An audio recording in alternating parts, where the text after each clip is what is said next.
I'm Andrew Eagen. I'm Scott's son, for anyone that doesn't know me. So I had to make sure I went before Dan tonight because he had good material in Memphis. So I'm going to steal most of that. So if you were, so originally, my mom and I, we were discussing what I might say tonight, and we kind of assumed, I'd just similar things that I had to say in Fisherville. But the more I thought about it, I decided that I really just wanted to tell a few quick stories about him as a father, as a friend, and a leader, because I know that's how so many people here knew and experienced my dad.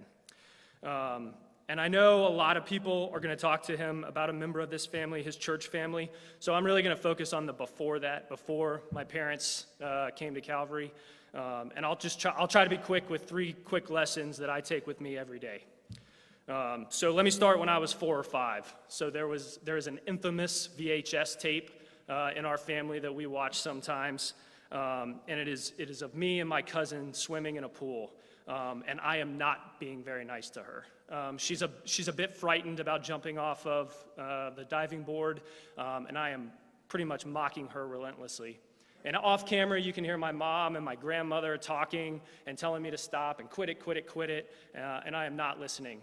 No indication that Scott is at the pool until he, in just his style, walks into frame, leans over at the edge of the pool, picks me straight up. Stop. Now. And he releases me straight into the pool. Boy, did I stop. There was no more of that. So lesson 1, give people the opportunity to do the right thing, but don't let them fail themselves if you can do something about it. And I know that my father was fully committed to that with his church family, and he absolutely loved playing that role as a member here. So stepping ahead several years, we were living in Italy on post. So when we live on post, everyone around us is my dad's colleagues, peers, some superiors. He had a very, very busy week at work, and so my responsibility was to mow the yard before the weekend, so he didn't have to do that. Yeah, no problem, Dad. So Friday night comes, and my mom looks at me, and she says, did you mow the yard? And I said, nope. And it was dark outside, but I was not in the mood to get murdered, so I walked outside, and I duct taped flashlights to the front of the lawnmower, and I mowed that grass. And Dad walked in, and he looked at me, and he asked, and I looked at him with pride, and I said, taken care of, Dad, no problem. So Scott went out early the next morning, and he said, he looked at the yard, and it was awful. It was terrible. I, to this day, blame the batteries. They must have been low on the flashlights. But just lesson 2 is presence and consistency matter. I didn't mow the yard because he would be mad at me. I mowed the yard because he would have been disappointed. And so when you're present and you're consistent, it's because you're always being watched, and as a leader, those that are watching are mimicking your actions. My dad, he cut the yard again Saturday morning, and he never said anything to me but good job. He knew I tried, and I had learned about not waiting on my responsibilities. That came up a few times over the years too. And I'm sure that many people here listened to a story that my dad had to tell them or advice that he had to share because of his presence and because of his consistency as a member of the church here. Okay, last one. So when I chose to join the Army, I was a sophomore at UT, and I didn't, what you would call, involve my parents in that decision. They really didn't know, and I really hadn't talked much about making that step, but I did it.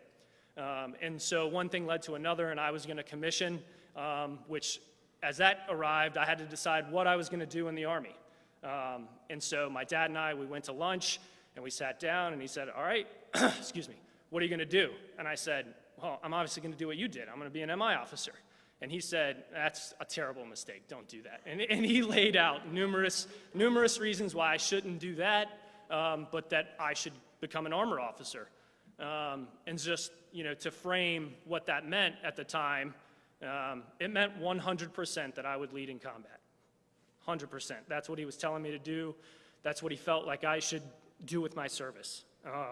But he told me anyway. He gave me that advice, And it's the best professional decision that I have ever made because in short order, I'm going to be given the honor of a lifetime to lead one more time. And, excuse me, I'm sorry. It wouldn't have happened without him. But lesson 3, when your experience in your life puts you in a position to positively affect another person, step up and share no matter what. I know, I'm sure that people have a very similar story to that they shared with my dad and their time with him. And thank God he was here to share with us. So I miss him very much, but he gave us so much while he was here. I love you, Dad, and thank you for being the greatest example that a son could ask for. Be well in heaven, watch over us, and I hope that we make you proud as we follow in your example. And thank you very much for letting me share tonight.